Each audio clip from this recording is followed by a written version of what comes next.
Let's get sporty now. We begin locally, where former Harambee Stars midfielder Sami Kempes Owino has urged the government to play a critical role and ensure corruption has no place in Kenyan sports.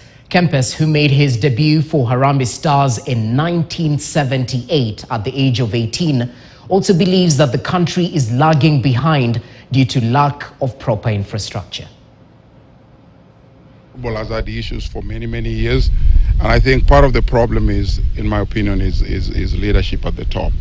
I think that's the biggest problem. I think without proper vision and management, it becomes very difficult to build anything at the bottom. And so, to me, that's the biggest problem that needs to be fixed. Is we need to have people at the top level that actually believe in making things better, and most importantly, have a vision and are willing to do the right thing. And so that's really important. I think one of the things I think is that